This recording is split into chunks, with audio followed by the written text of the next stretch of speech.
Hey everybody, it's me, Michael, and I want to share some things with you. And again, I only want to share if I think it's something that God has laid on my heart to share. I just don't want to be speaking a whole bunch of things because all of us are, can just blab off anything. But I really want to only share if I believe it's from God's heart. So I'm going to read from Philippians chapter 1, verses 20 through 25, and then also Philippians chapter 3, verse 1. And I want to share this with you all today as an encouragement to you in your faith and to help you to continue to make your faith strong and grow in your relationship with Christ. And so the first passage is one most of you are familiar with, but please, I encourage you to listen to this just with fresh ears.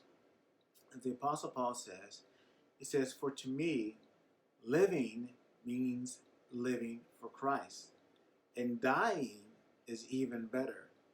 But if I live, I can do more fruitful work for Christ. So I really don't know which is better. I am torn between two desires. I long to go and be with Christ, which will be far better for me.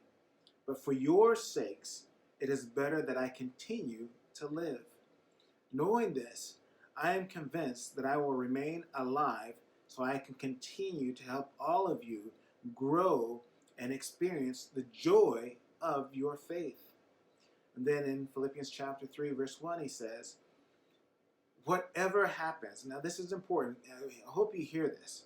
Whatever happens, no matter what it is, whatever happens, my dear brothers and sisters, rejoice in the Lord.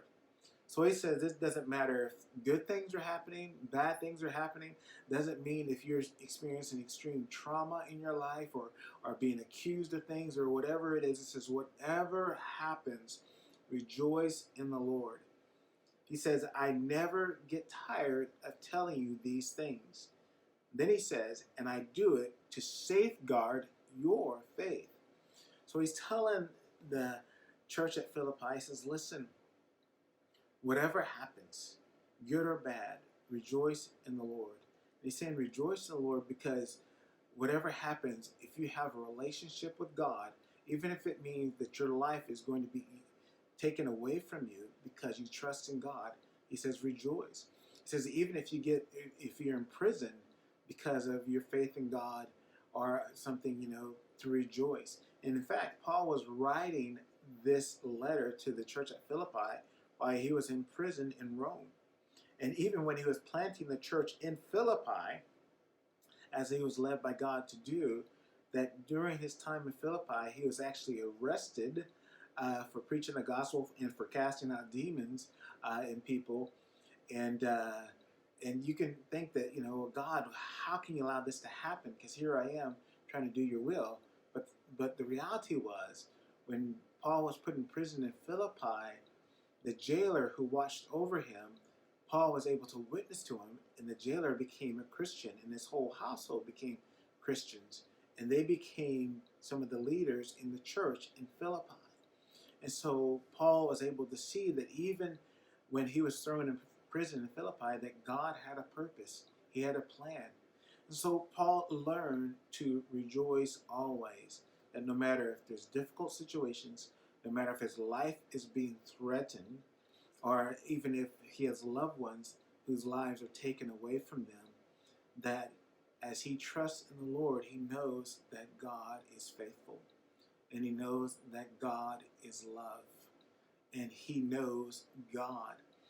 Paul talks about, and even more in this book, in Philippians, how he says, my whole goal is just to know Christ with all that I am, just to know him. And I would encourage you, some of us, what we do, we develop our own philosophy or our theology, and that's basically Gnosticism, where we kind of bring God down to our level, and we may look at a different characteristic of God, and we may see that God is love, and because we see that God is love, we develop our own theology, but we don't know God fully in who he is, because God is a just God as well. And he also is a God of wrath, but he's a God of wrath over sin, because he knows how sin is so detrimental and destructive to our lives. And so the full gamut of who God is, if we want to truly know God, we got to know his story. And the Bible is his story. If you read it from the front to the back, you will learn about who God is. You'll be able to come to know God in the fullness of who he is. And in that, then you can see that God has a purpose in the different things that happens in our lives. And that if we truly belong to him, we'll know that he is a loving father. But he's also a father that disciplines those he loves. But we can know that no matter what we're going through, that God has a purpose and a plan. And so we can rejoice. So once again, I want to encourage you today. And Paul, as Paul says here, he says, rejoice in the Lord. You know, he actually tells us in another place, he says, rejoice in the Lord always. And again, I say, rejoice.